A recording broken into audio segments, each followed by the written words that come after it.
Dynamique Radio. Dynamique Radio. Now. Dynamique, la radio facile à écouter. Come on. Allez, bonsoir à toutes et à tous. On est de retour dans la libre antenne de ce soir et on a l'immense plaisir d'avoir avec nous, comme quasiment chaque soir, le colonel. Bonsoir.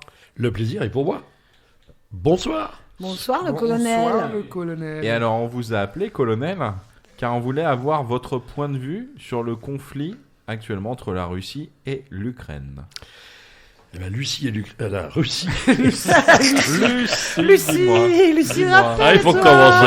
Il faut bien un petit début. On ne vécu les Et Lucie alors. La Russie et l'Ukraine, mais pas uniquement la Russie et l'Ukraine. Parce qu'en fait, la guerre en Russie, en Ukraine, elle est en Europe, elle est aussi dans le monde.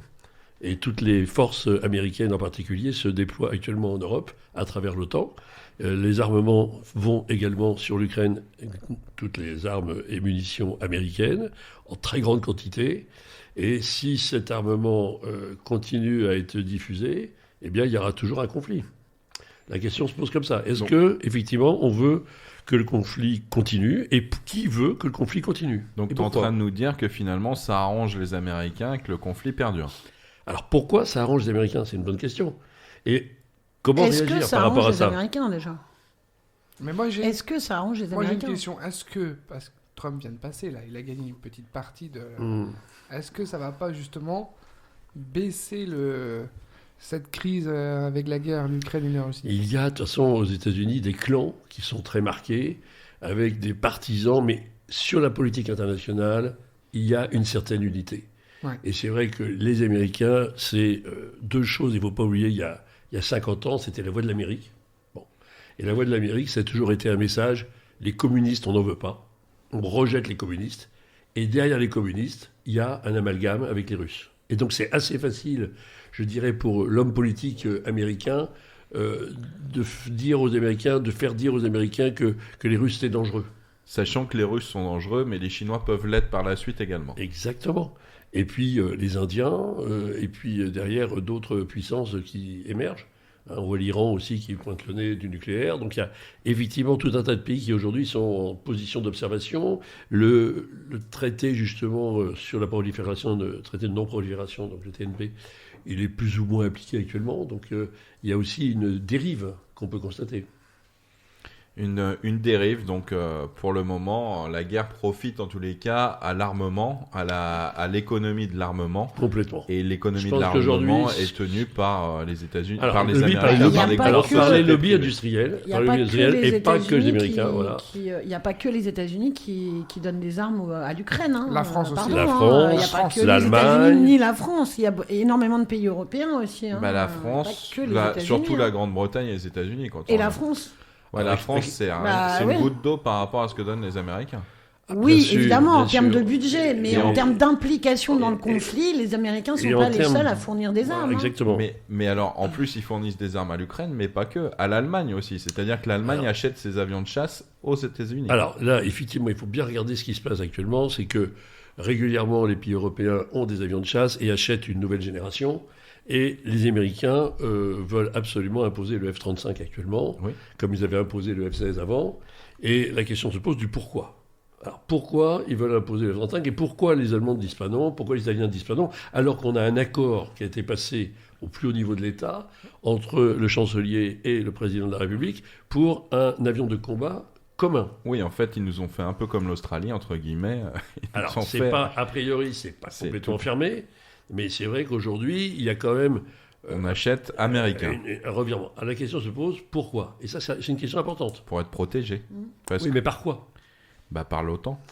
Par quel parapluie? On n'a pas besoin d'acheter américain pour être protégé par l'OTAN, enfin. Pourquoi les Allemands achètent... Non, mais c'est complètement con. Pourquoi les Allemands achètent américain? C'est là la question. Je ne sais pas, mais en tout cas, c'est pas pour être protégé par l'OTAN. Il y a plusieurs réponses. Pourquoi ils achètent il y a plusieurs réponses. Pourquoi ils achètent des avions américains? L'autre jour, j'étais en train de faire des courses, j'achetais une baguette de pain. Et là, j'achète une baguette de pain, c'était au mois de juillet, et je rencontre un Américain, et on commence à discuter en américain. Et là, je lui dis, on parle un peu de la guerre, et je lui dis, mais pourquoi effectivement, pourquoi les Américains font payer, etc. Et il me dit, mais parce que, justement, comme on vous aide, eh bien, nous, on se paye sur vous.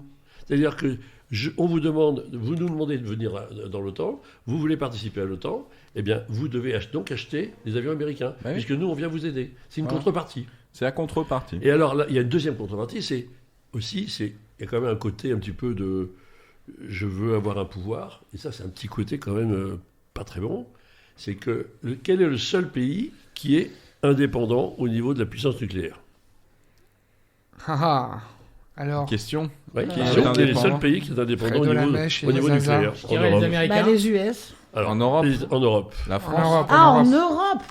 Aucun, puisqu'on fait tous partie de l'Europe. Non, c'est la France. C'est la France. La France est le seul pays. Il ne faut pas oublier tout ce qui s'est passé. Mais on n'est pas indépendant, puisqu'on fait partie de l'Union européenne. On est totalement indépendant.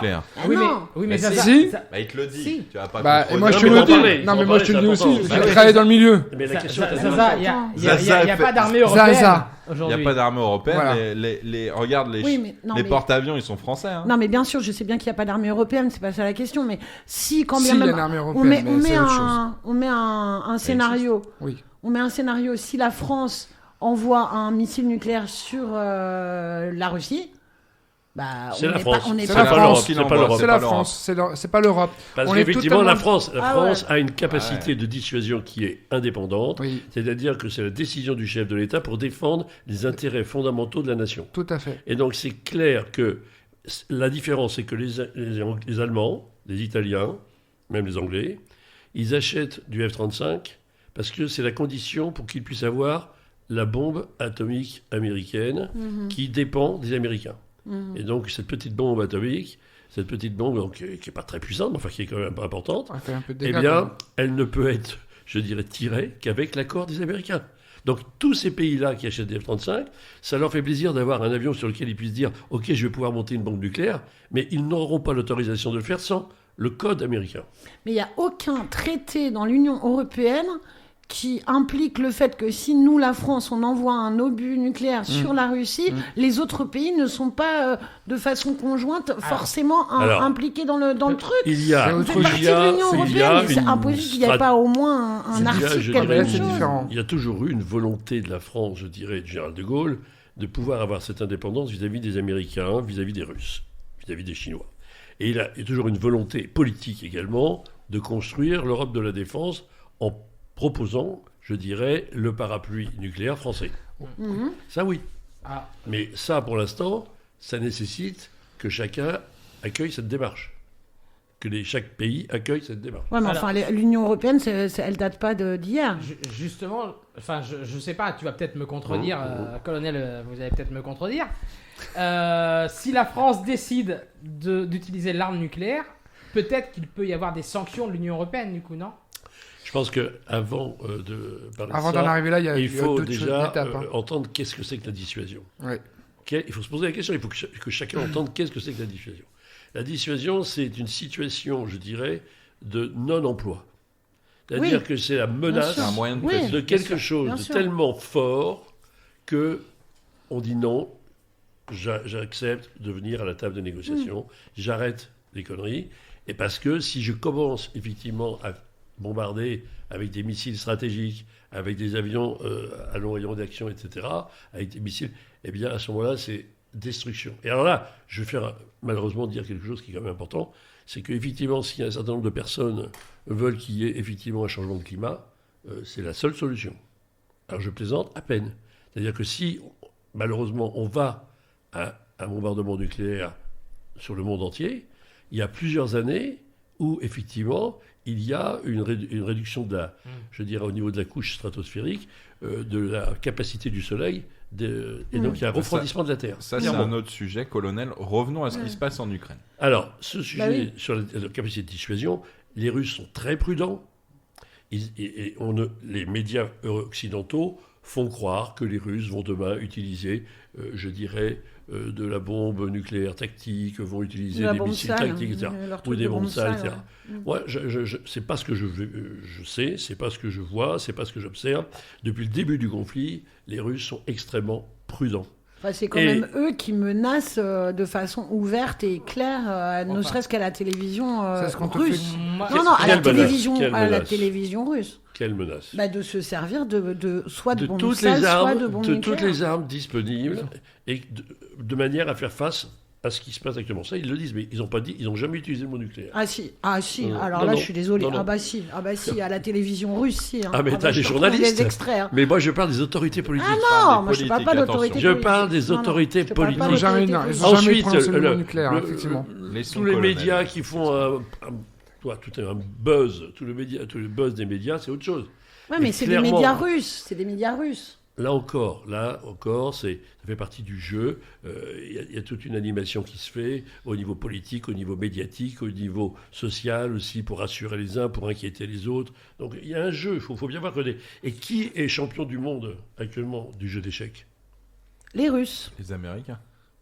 Non. Ah non, c'est les Russes. Qui, quoi? Qui est champion du monde d'échecs, du jeu d'échecs? Ah, les Russes. Les Russes. En Les champion Russes, du ce sont monde. les Russes Ah oui, champions du monde. des échecs. Et n'oublions pas que M. Poutine est un Russe Oui. et son pays sont eux les champions du Tout à monde fait. du jeu d'échecs. Bobby C'est-à-dire Fischer.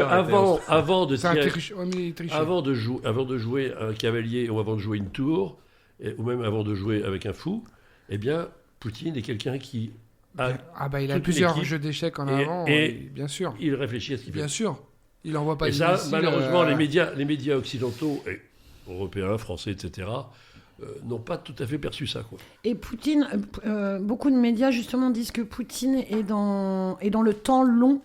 Qu'est-ce que tu penses de ça? Et est-ce que tu es Alors- d'accord avec ça? Que nous, Européens, on est plus dans le temps court, entre guillemets, et que Poutine, s'il a un objectif, même si c'est à 5 ans, 10 ans, 15 ans, il mettra tout en place stratégiquement Non, mais sur le temps long. Là, je pense que tu as trouvé vraiment un point très important. C'est que nous sommes complètement liés par des élections électorales, que ce soit aux États-Unis, que ce soit en France, que ce soit même en Allemagne, en Grande-Bretagne. Nous sommes liés aux élections électorales, c'est-à-dire aux urnes. Et donc, il faut plaire, il faut séduire, il faut conquérir. Mais malheureusement, aujourd'hui, et ça, c'est, je pense, grâce aux médias, à tous les médias sociaux, enfin, tout l'Internet et compagnie, la population commence à prendre conscience que ce qui est raconté là, dans N'est tous pas les vrai. médias, C'est de la propagande. eh bien, c'est de la propagande.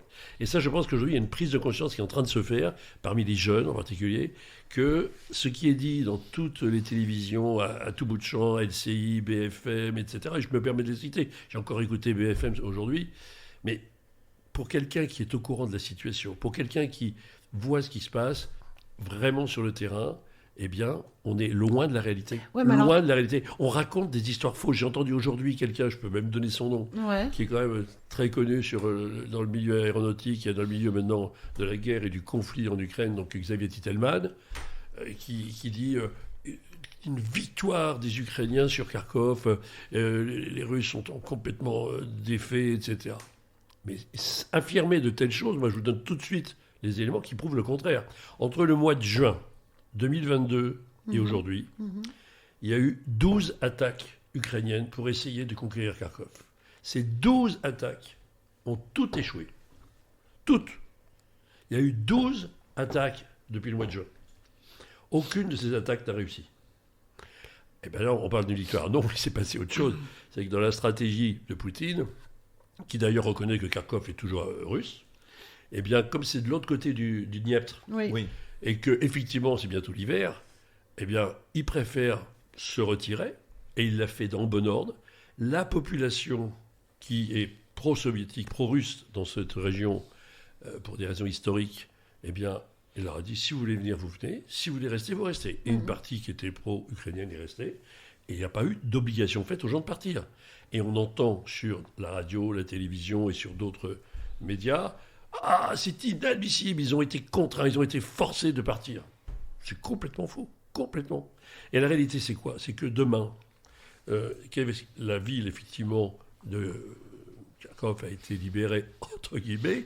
Ils ont fait une fête, Zelensky a montré... Oui, ils ont fait une Mais fête, pas du tout.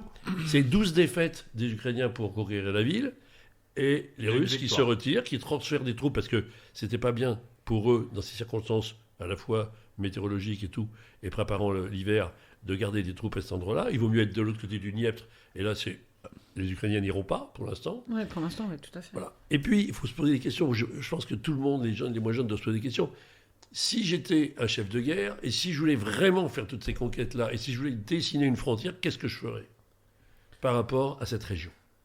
J'utilise les fleuves ou les Mais choses oui, comme ça. j'utilise ce qui est, je dirais, les ruptures. Oui, comme Les- l'Oural. Exactement, soit le relief, Ouais, soit les- les grands les- fleuves, etc. fleuves, pour faire des frontières. Pour faire des frontières. Ouais, les frontières naturelles. Et en alors, final. S'appuyer sur les frontières Tu naturelles. vois bien que si, effectivement, c'était le cas, pour l'instant, et comme tu dis, je réponds à ta question, Poutine, il prend du temps, il recule. Il pouvait détruire tous les ponts sur le Dniepr. Tout à fait. Il les a jamais détruits. Il y en a un ou deux qui ont été abîmés, mais ils n'ont jamais été détruits. Donc le jour où ils détruiront tous les ponts, là, tu peux dire, demain, ça fera la frontière. Donc là, il y a des vraies questions qui se posent. Pourquoi il avance comme ça? Dans quelles conditions? Et il faut savoir qu'il a encore donc, des villages qui sont à lui de l'autre côté. Mais pour l'instant, il avance prudemment et il ne veut pas, effectivement, qu'il y ait... Il veut un minimum de dégâts au niveau des populations civiles. Mais ce qui a changé dernièrement la donne, c'est l'histoire du pont de Crimée. Le Ouais. pont qui va sur la Le pont Crimée. de Ça, il ne faut pas Crimée l'oublier. avec un attentat. Et donc, avec donc un attentat quand même organisé avec des camions en zone russe, c'est pas simple à organiser. Sans doute. Comment, qui a pu organiser ça? C'est une vraie question. Peut-être des services secrets de je sais pas, américains peut-être, Ou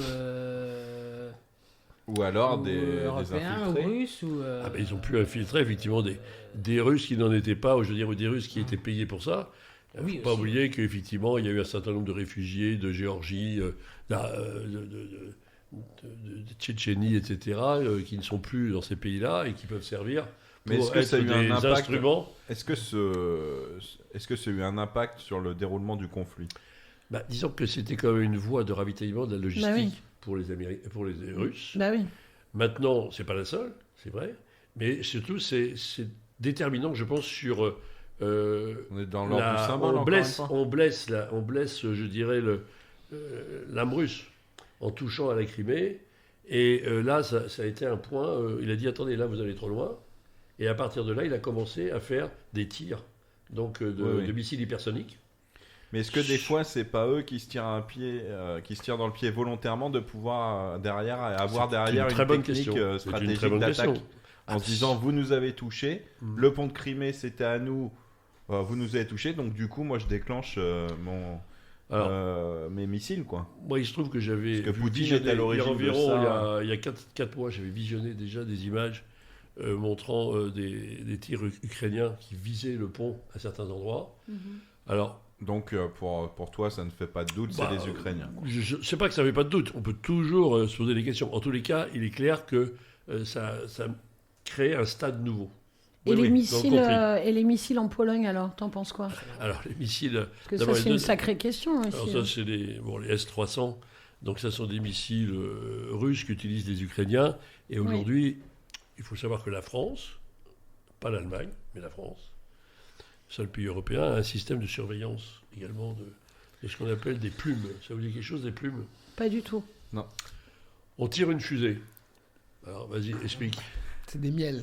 Non, On non, appelle ça des miels en France. vas-y. On tire une fusée et puis il y a des trucs qui se... Non, c'est pas ça. Ah, Quand on non, tire d'accord. une fusée, il y a une flamme. Ah, c'est pas la même chose alors, ok. Il y a une flamme. Et chaque missile peut être identifié par rapport à cette flamme. Donc, quand on a des systèmes de surveillance de tir, des missiles balistiques, des missiles stratégiques, on peut identifier quel est le pays qui tire immédiatement. Ah oui. Donc du coup, alors pour conclure Oui, sur exact. cette Donc, histoire, t'appelles ça des plumes, toi? donc C'est ce qu'on appelle une plume. ouais. Une pub. D'accord, Donc pour ok. conclure sur cette histoire, est-ce qu'aujourd'hui on sait de quel côté était le missile qui a atterri en Pologne et Visiblement. qui a tué quand Qui même a tiré le Visiblement, même le président des États-Unis a reconnu que c'était un tir venant d'Ukraine. d'Ukraine. Voilà, donc c'est les Ukrainiens. Et que Donc on est Zelensky sûr. Tu penses que. enfin, Pourquoi Zelensky a-t-il fait ça? Parce que c'est lui qui a donné l'ordre. À quoi joue-t-il, quoi? Est-ce C'est-à-dire que... qu'il voulait impliquer la Pologne ou l'OTAN dans le conflit. Oui, parce que c'est un peu étonnant qu'il fasse ça. Alors, Ou alors c'est une erreur. est-ce que... Non, Ou alors est-ce que... il n'y a pas est-ce d'erreur que quand tu c'est- tires des Non, non, missiles. c'est pas une erreur. C'est pas une C'est-à-dire, erreur. En gros, la question c'est, est-ce qu'il fait, lui, Zelensky, un jeu vis-à-vis, un petit chantage vis-à-vis des Américains? C'est un peu C'est-à-dire ce qu'on pense Oui, aujourd'hui. en faisant venir Parce que l'OTAN. c'était pas prévu, les Américains lui avaient pas donné l'ordre, et il fait ça pour un peu se faire remarquer et brouiller les pistes. D'accord. Mais Donc je- chacun joue son propre Ah bah, son propre jeu. Surtout que Zelensky a été quand même propulsé par les Américains. Oui, il a été propulsé, on le sait. La question, c'est effectivement, est-ce que celui qu'on a propulsé est toujours sous contrôle ? Aussi. D'ailleurs, Zelensky a réagi très très vite à cette histoire de missiles en disant Pologne, que c'était forcément les Russes. forcément les Russes. Bah oui. Et c'est le seul d'ailleurs à l'avoir affirmé Bah dès oui. le début. Tout à fait. Voilà, donc La guerre de la communication, vous l'aurez compris, est aussi importante que finalement. Ah bah ça, c'est sûr. Mais alors, Ça, ça, c'est la ça troisième rejoint guerre ce que mondiale, disait, la ça rejoint ce Ça, que c'est une disait Stan. certitude. Oui. C'est-à-dire que la nouveauté, c'est qu'effectivement, il y a eu des élections mi-terme aux États-unis. Oui. Et donc là. Et qu'il n'y a pas eu une radia de oui. Trump Il y a, comme c'était effectivement, plus ça a ou moins pas bougé. prévu. Ça n'a pas du tout été le cas. Hein. Sans doute, face à bougé. Poutine qui montre une détermination, une prudence, et qui, je dirais, quand même fait des discours. Il faut voir les discours quand même de Lavrov aussi, là, le ministre des Affaires étrangères russe, Oui. aussi bien à l'ONU, dans différents... Lavrov. Ouais. On s'aperçoit bien qu'il y a quand même un discours qui est très régulier. Poutine n'arrête pas d'être présent dans les médias. Si vous suivez bien, il n'arrête pas de parler dans des colloques, dans des séminaires avec la Chine, avec l'Inde. Il n'était pas au G7, Il n'a pas été au G20, tu veux dire. au G20. Mais effectivement, il a envoyé quand même son ministre. Et c'est vrai qu'aujourd'hui, il est présent vraiment dans les médias. mais s'il n'est pas allé au G20, c'est peut-être parce qu'il n'a pas besoin de faire de course aussi. Ah, c'est la meilleure. Philippe Bouvard, si vous nous écoutez. Mon Dieu. Non, mais Alors, alors, la question se pose quand même aujourd'hui. pour conclure cette semaine sur la guerre en nucléaire. Alors, En U- pour moi, il sur y a la guerre en Ukraine. aujourd'hui, très peu de risques d'action nucléaire. Oui, Ah ouais. oui, bien sûr. Très peu. Il y a toute une agitation. Mais encore des une fois, alertes quand même. Hein. médiatique. Oui, mais attends, l'agitation alertes. est utile pourquoi Ah, il y a Encore une beaucoup fois, d'agitation. mais oui, hein, mais je elle trouve, est hein. utile pour le lobby militaro-industriel Bien sûr. de tous les pays qui ont déjà du nucléaire et qui vont se renforcer, qui vont Qui vont développer, développer, et qui donc, exactement. ça va Achètent aux vis-à-vis Américains. Et qui vis-à-vis du achètent citoyen les Français moyen, aussi. Français aussi, vis-à-vis du citoyen moyen, eh bien c'est excellent cette guerre parce que on va fabriquer des nouveaux chars, on va fabriquer des nouveaux avions, on va fabriquer Oui, de nouveaux missiles, tout à fait. on va tester encore un truc pour les sous-marins, on va tester des drones nouveaux, on va vous dire ah bah oui mais le drone des Donc ça Iraniens, profite comment- pour conclure à l'industrie de l'armement On va mondial. peut-être faire toute du l'économie recrutement. américaine. Toute aussi, hein. l'économie surtout, pas qu'à la Alors, oui, à voilà. toute On va l'économie, peut-être mais recruter là, je vais aussi, faire colonel, un non contrepoint. Et on va changer de domaine et on va penser à ceux qui vont avoir une augmentation, l'inflation, une augmentation du prix des denrées alimentaires, des difficultés pour chauffer avec... et ça, c'est... Alors, d'un côté, on en bénéficierait selon vous, mais l'industrie de l'armement, elle est principalement américaine et ceux qui en bénéficient, je tiens à le signaler, c'est Ouais. les Américains. Au même titre d'ailleurs que le gaz, parce qu'aujourd'hui, le gaz qu'on peut plus se procurer, bah, c'est les Américains qui nous l'amènent. Et au même titre que les céréales, on se procurait des céréales Alors. en Ukraine, et c'est aussi les grands lobbies de l'alimentaire, agroalimentaire américain qui nous les amènent. Donc, mais pour en revenir à ce point-là, c'est simplement se dire aujourd'hui, on est quand même dans une situation économique. On sort du Covid, il faut se le rappeler. Alors le Covid, Ouais, mais on est-ce peut en que penser ce qu'on justement... en veut. Attends, je termine Ouais. mon point de vue. Est-ce que finalement, Ouais, mais juste ça, est-ce que finalement on va pas subir aussi les conséquences économiques de cette guerre? Oui, mais est-ce que justement, mais est-ce que la bonne question, c'est pas, est-ce que l'inflation qu'on a actuellement, est-ce que c'est uniquement dû à la guerre en Ukraine, ou est-ce que déjà ça avait commencé avec le Covid? Et est-ce que s'il n'y avait pas eu de guerre en Ukraine, est-ce qu'il y aurait qu'il y aurait pas un taux d'inflation qui serait quand même très Bah, fort? À titre C'est personnel, ça je pense aussi. pas parce que le gaz, c'est parce qu'on en a plus qui vient de la Russie notamment. Les pays Oui, mais européens. l'inflation, elle avait commencé au moment du Covid. Hein. oui, Et mais la moutarde. Elle n'a pas commencé au moment de la guerre en Ukraine. Non, Hein. non, mais l'inflation, elle explose depuis le conflit en Ouais, Ukraine. depuis le conflit en Ukraine, elle explose, ça, c'est clair. Ouais. Ouais. Mais Non, mais- en effet, de toute Moi, je manière, pense qu'elle c'est- n'est pas due qu'à Alors, ça. Hein. Ouais, mais elle explose en tous les cas. Elle explose Alors, depuis la guerre en oui. Ukraine et le prix de l'énergie explose depuis la guerre Tout à en fait, Ukraine. tout à fait. C'est pas au Covid, tout le monde se chauffait, il n'y avait pas de souci. Il y avait pas Mais de c'est en l'occurrence, on peut aller chercher jusque dans le Covid. On peut même se poser la question de l'utilité du Covid, de savoir si c'est pas militaire non plus derrière. Enfin bon, bref, on s'aventurera pas là-dessus. Mais Alors juste sur là, les il y a une vraie conséquences question. Non, économiques. tu touches toujours une vraie Juste question. sur les conséquences économiques. Alors, écoutez bien. Moi, je pense que tout le monde doit savoir qu'il y a eu, par la Russie, une demande qui a été déposée au Conseil de sécurité, demande qu'un contrôle soit effectué en Ukraine de toutes les installations biologiques ukrainiennes. Et qui a voté pour, qui a voté contre? Bonne question. Bah contre les Américains et puis bah pour la Chine. Alors, effectivement, contre les Américains et aussi contre la France. Pourquoi la France a voté contre? Parce qu'on sait que les laboratoires, notamment dans la bactériologie, sont français, principalement français aussi. Alors en même temps, on peut se poser des questions effectivement. Qu'est-ce qu'on fait en Ukraine? Quels sont les tests qu'on fait là-bas? Quelles sont les nouvelles, molécules et quelles sont les nouvelles bactéries? On ne les fait pas en Auvergne, malheureusement, on les fait en Ukraine. On est en train de tester en Ukraine. Moi, je trouve très étonnant que le citoyen moyen français et européen ne dise pas, mais attendez, il y a un risque biologique et on ne fait pas les vérifications. Mais attendez, là, on est qui, là? Il y a un risque biologique et nucléaire aussi avec la centrale. Alors, le risque nucléaire sur la centrale, je dirais, il y a plusieurs centrales d'abord. Et pas que. Là, il y a eu des vérifications faites. Et bon, avec, je dirais, un petit peu l'expertise qui a été la mienne dans le passé, je pense quand même qu'il y a, d'abord, du fait des Russes, mais aussi peut-être des Ukrainiens, c'est pas leur intérêt d'aller trop loin. Parce que les systèmes sont quand même relativement bien protégés. Et qu'avant de toucher au circuit primaire, au circuit secondaire, avec les parties, je dirais, qui sont contaminantes, il y a quand même beaucoup de protection. Bon. Mais la question se pose, effectivement, pourquoi on interdit ces vérifications, alors qu'on a autorisé la vérification pour la centrale? Une question, hein. Et puis... Donc sur les conséquences économiques, rapidement, parce qu'on dit que ça nous avantagerait au niveau armement, parce qu'on est dans l'industrie militaire. La France, je parle vraiment de la France, a quand même une place non négligeable. Absolument. Loin derrière les Américains, mais une place non négligeable. Mais par contre, les Français s'apprêtent à souffrir cet hiver, malgré tout.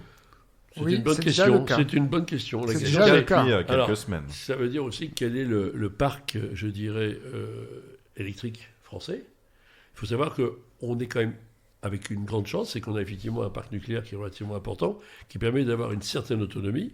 Simplement, il y a des accords qui ont été passés avec l'Allemagne. Oui, on est censé leur fournir. On est censé leur fournir de l'électricité. Donc, et du coup, à notre détriment. Au coût du gaz, à notre détriment. Oui, au coût du gaz. Alors, actuellement, il y a 11 réacteurs qui sont en maintenance. Bah oui, c'est ça le problème aussi. Et pourquoi? Parce qu'il faut savoir que... Il manque des pièces. Depuis, il y a deux présidents. Alors, pas tout à fait ça, mais il y a deux présidents de la République qui ont, je dirais malheureusement, laissé tomber le nucléaire. EDF. EDF. Et on avait effectivement à la fois des techniciens, des ingénieurs, on avait des ouvriers qui étaient vraiment très compétents dans ce domaine-là. Alors, on en a toujours, mais ces gens-là, aujourd'hui, ils ont été renvoyés en pré-retraite ou autre chose. Et puis, on a, à cause il faut le dire, moi je ne me gêne pas pour le dire, à cause de toute cette crise, je dirais, écologiste qui veut absolument mettre de l'électricité qui ne rapporte rien et qui coûte très cher, avec des éoliennes et avec d'autres choses, eh bien aujourd'hui, on se retrouve en difficulté parce que là où il y a de l'énergie propre et qui produit bien, c'est le nucléaire. Et malheureusement, à cause de toutes ces personnes-là qui veulent absolument faire du lobby. Bon, on se retrouve en difficulté. Alors je pense que là, effectivement, il y a une reprise de tous les 11 réacteurs qui peut se faire assez rapidement, mais il faut embaucher, il faut former. Et il faut du matériel aussi, parce que c'était pas si innocent ça en disant que le matériel, il faut le produire. Oui. Et on a des difficultés à remettre en place aussi certaines machines. Donc il y a un défaut de main-d'œuvre et défaut de matériel. Et réouvrir certaines centrales aussi. Bah oui, est-ce qu'elles sont pas à l'arrêt parce qu'elles étaient trop obsolètes ou trop en train de tomber en ruine? On parlera du charbon, également. Et on prend la centrale. Tout le monde prend l'autoroute A13 pour sortir de Paris. Ouais. Là, je pense qu'il y en a plein de jeunes là, qui habitent dans le coin que je connais. Mais ils disent, mais pourquoi la centrale là, qui est juste à Porcheville n'a pas été remise en état? Je connais quelqu'un qui a travaillé encore un an, elle était fermée il y a un an. Exactement. Et il dit, mais elle peut redémarrer, il n'y a aucun problème. Centrale à charbon. La centrale thermique du Havre fonctionne toujours. Plus polluante que le nucléaire, charbon. Pardon? Oui. Plus polluante que le nucléaire. Ah oui, mais il faut que tu me dises ensuite, alors je vais te poser une question simple. La Chine est le pays, tu es d'accord, qui pollue le plus. Oui. C'est un peu à cause de nous aussi, parce qu'on leur donne... Écoute bien, je te pose une question précise. Si tu considères les travaux du GIEC, le rapport du GIEC, sur effectivement l'augmentation de la température de la Terre, et si tu regardes la pollution de la Chine pendant 50 ans, puisque c'est jusqu'en 2050, jusqu'à 50 ans, eh bien, de combien de degrés augmente la température à cause de la pollution de la Chine? Ah, ça, c'est une question, pas de beaucoup, je vais te dire. 2-3, non? 0,1 degré. 0,1 degré, sur les 50 ans. Ouais. Ok. Donc ça augmente pas de Donc Alors, en fait, quand tu sais que mais la le charbon- température moyenne de la Terre est de 14 degrés, Mais ça n'a pas une incidence il y a sur, du sens. je sais pas moi, sur les maladies des gens qui habitent à proximité, parce qu'on parle de l'augmentation de la température, mais c'est pas que. je des pense problèmes que de là bronches, aussi, on a une chance, mais on a des ingénieurs assez extraordinaires en France. Pour éviter Moi, je me tout souviens ça. très bien, parce que je suis également ingénieur, je me souviens également que quand il y a eu des centrales thermiques qui ont été faites, et je prends l'exemple du port du Havre, une centrale thermique énorme, avec des cheminées qui font quelle hauteur 30 mètres, 40 Très haut, mètres, c'est 100 très mètres, haut. 150 mètres. Aucune idée. Très haut. Il faut 150 mètres. Ouais, 150 c'est très très haut. C'est 150 et c'est fait mètres. exprès. C'est fait exprès. C'est voilà. fait De exprès. manière à ce que ça ne Pour touche pas les arracher populations. Parce que il y a- fines il y a- particules, Dans toute cette là. installation qui est ultra moderne, pensée par des ingénieurs compétents, des ingénieurs des mines, Donc des les, ingénieurs de d'ailleurs, centrales les Paris, Allemands se remettent des au ingénieurs charbon. de Polytechnique, etc. Complètement. Mais T'as vu on avait des cerveaux. Complètement. Ils n'ont pas fait n'importe quoi. Non. Il ne faut pas traiter Donc, tous selon nos, toi, on tous doit nos parents. rouvrir, colonel, Les on centrales à doit charbon. rouvrir les centrales à charbon. Mais je dis simplement, tous nos parents, Pas tous que nos les centrales grands-parents à charbon. n'étaient pas des imbéciles. Bon, et ils ont fait attention. Et ils ont été très prudents. Et donc, ils ont mis en place des filtres. Il y a des filtres qui font qu'effectivement, il y a. Donc aujourd'hui- contrôle, quoi. Oui, mais on Bah, te c'est dit- contrôlé. On te Contrôle. dira, le colonel, on te dira que oui, mais bon, c'est pas passé à 150 mètres que ça peut pas retomber sur nous. Oui, Alors, bah, mais c'est ce que je D'ailleurs, pensais d'ailleurs, on aussi. se Les plaint écolos à qui Paris, diront ça. on se plaint Mais- à Paris parce qu'on reçoit du mais- charbon allemand. Exactement. Oui. Ouais. Oui, alors qu'on en a du charbon en France. Hein. Non, mais on reçoit du charbon, des particules de Ah, je charbon. savais même pas, Ah oui, tu ça vois. vient jusqu'à Paris. Ah, je Donc savais on pas. Quand nous, tu as des on nous Vendès. oblige. Quand il y a des Vendès. Avec Quand les il y a des vents. Vendès, Oui, mais- seulement à coup de Vendès. Pas en Mais, Bretagne. mais, On les mais par reçoit pas. contre, on nous dit ah bah oui, mais il faut rouler en voiture électrique, mais on reçoit du charbon maintenant des le Allemands. on diesel, va- le diesel, ça pollue ça, très peu. oui, mais ça pollue moins encore que l'essence. Le diesel. Revenons à nos moutons. Mais Il faut oui, le savoir, je ça peux me pollue permettre. moins. Ça Est-ce sera que- l'objet d'un autre sujet. Oui, Hein, vous oui, inquiétez bien, pas. bien, Je- Fred de je- la mèche, bien c'est Fred de la sur mèche. l'Ukraine. C'est l'Ukraine. Sur très l'Ukraine, je simplement. rajoutais un petit Alors, point important, Juste un point c'est de les vue économique. perspectives. On Les parlait perspectives. de Il la a pollution. chaud aux mains, On Fred parlait de de la mèche. l'énergie, on va parler de l'alimentaire quand même, parce que Les ça a un céréales, lien aussi. céréales. L'Ukraine, c'est le caveau, C'est un c'est grenier, un le grenier à blé. grenier, C'est un c'est grenier le à grenier blé. à blé de l'Europe. Oui. C'est les termes exacts. Blond était les blés d'Ukraine. Donc ce livre. aujourd'hui, on a quelques problèmes. Hein. L'exemple le plus typique, ça fait des semaines que ça dure. Les pâtes.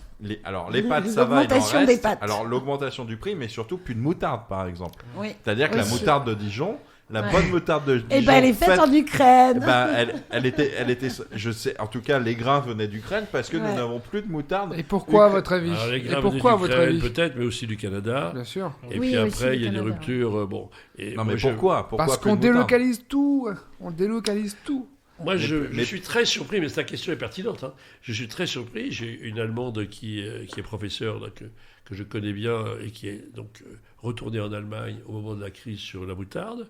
Mais elle me dit, Henri, il y a effectivement beaucoup de moutarde en Allemagne. Et elle m'a rapporté des pots de moutarde. Mais est-ce que la moutarde, elle n'est pas polonaise? Parce Elle était- qu'aujourd'hui, en Elle France, m'a- elle est elle m'a devenue rapporté- polonaise, la moutarde. Ça, c'est une bonne Elle a question. acheté à Hambourg des pots de moutarde à Mora. Ah bah, donc il y en a... Et Et d'ailleurs, miel. Et miel. et au Maghreb, je crois qu'ils en ont aussi. Donc il y a vraiment que la France qui est... Mais parce qu'on délocalise, on Ça a a... été organisé, donc. parce qu'on délocalise Ça a été aussi. Alors, On moi, peut, on on peut aujourd'hui délocalise. créer Mais- des psychoses comme on veut. Moi, Mais moi, oui, ce qui me bien fait rire, sûr. c'est qu'il n'y a pas de moutarde, mais il y a de la mayonnaise. Alors que la mayonnaise, c'est fait avec de la moutarde. Exact. La C'est mayonnaise pas Dijon. faux. La mayonnaise Dijon. C'est pas faux. Donc Alors, du je voudrais coup, revenir sur les inflation. perspectives de paix. Ouais. Revenons sur... Il y a un signe positif Ok. dans le mois qui vient de s'écouler. Il y a eu une rencontre. Oui, Est-ce que vous êtes au courant? oui. Fredo la mèche. Il y en a eu plein des rencontres, alors je La sais pas de laquelle Entre tu les parles. Russes et les Américains. Ah non. Ah non. Où et qui? Alors Je sais Lavrov, pas, j'ai Je sais pas pas. de télé. Lavrov, Non. Je sais pas. Il y a eu M. Byrne. Qui est D'accord. M. Byrne? Je sais pas. Monsieur Byrne, il brûle. Le patron de la CIA. Ah oui, ça Et arrive. M. Nolitsyn, Le patron, Le patron du des le FSB. patron du renseignements. FKB. Ouais. C'était pas en Donc, les Pologne. renseignements. FSB. Donc les FSB. deux directeurs des services de renseignement russes et américains se sont rencontrés. Ah. C'était pas en Pour Pologne. quelle raison? À quel endroit? D'après ce que je sais, c'était en Turquie. En Turquie. d'accord. Ah bah, Dans un ok. tout château. se passe maintenant en Turquie. Mais oui, c'est ce que j'allais dire. La Turquie a quand même une. Une influence. Alors, Une pourquoi, Il y a une base américaine. pourquoi la Turquie est-elle une influence? Une base Bah, avec Bonne question. Erdogan. Base américaine. Pourquoi? L'OTAN. Parce que la Turquie fait d'abord partie de Parce l'OTAN, que. Oui. Il y a une base et américaine. ensuite, ah oui, autre chose. Ils sont Ils sont. Bah, Proches, ils- très proches proches des de Russes. l'Ukraine. Très Oui. proches des Russes. Très proches des Russes. Oui, des Russes. hein. Alors, ils jouent un jeu subtil Hum. entre livrer des armes aux Ukrainiens, être proche des Russes et être Ouais. dans l'OTAN. Voilà. Mais est-ce que Mais- c'est et pas elles sont- Poutine Est-ce que c'est pas Poutine qui joue un jeu un peu bizarre entre guillemets avec Erdogan Et à la fois. Alors, Tu vois du coup, on va Il y a eu- revenir. il y a un historique. et ça effectivement on peut en parler, c'est que la Turquie est donc frontalière de la Syrie. Ouais. Et qu'est-ce qui s'est passé en Syrie? La guerre. Et qui a traité la guerre? Les Bah, Russes. les Américains. Ah non, Ah non, les les Russes. Les Russes. C'est les Russes qui ont rétabli la paix en Syrie. D'accord. À la fois, la Turquie est quand même aussi assez proche de l'Union européenne, puisqu'elle veut aussi. Ah, elle aimerait bien. Elle Voilà, aimerait rentrer bien dans l'UE. rentrer dans l'Union, donc Il y a il joue eu- un petit peu sur plusieurs tableaux. Et tu nous parlais de cette rencontre. Dis-nous en un Alors peu cette plus. rencontre, effectivement, je pense que c'est un prémisse, je dirais, de dialogue, et puis de se dire peut-être qu'il y a mieux à faire que de continuer cette guerre n'importe comment. Maintenant, là Il va encore, falloir des arrangements. Mais d'ailleurs, je crois que les Américains ont fait une avancée aussi en disant que la Crimée, c'était niet. Ouais, que la Crimée, il Les fallait pas les s'attendre, Ukrainiens, qu'il voilà. fallait pas que les Ukrainiens crois qu'ils s'attendent à imposent des récupérer limites leurs aussi en frontières disant la Crimée, les gars, avant la. voilà. moi je pense qu'il Avant y la a, perte il de va la y Crimée. avoir tout un bruit encore Ouais, ça, médiatique dans tous les sens pour dire oui, pour dire non, pour dire ci, pour dire ça. Au résultat, ça va prendre du temps pour que tous les lobbies industriels et militaro-industriels D'accord. soient convaincus, arrivent à convaincre toutes les populations de tous les pays d'Europe, des États-Unis, qu'il faut absolument faire des frais énormes pour s'armer, pour défendre, pour faire ci, pour faire ça. Et une fois que le bruit sera fait, eh bien, on dira, on a peut-être un accord, on va trouver une solution. Est-ce que Et tu me penses. confies Ah bah, pardon. vas-y. Ouais, vas-y, honneur à toi. Zaza. Est-ce que tu penses que Zelensky est prêt à renoncer à la Crimée? Je pense qu'on ne lui demandera pas son avis. D'accord, ok. Je pense qu'encore une fois, il obéira, quoi. Ok. C'est une marionnette, hein. Ah oui. Et oui. Tout Bah ça, écoutez, c'est- finalement, c'est sur ces belles paroles que nous allons changer de débat. On se retrouve après une pause musicale.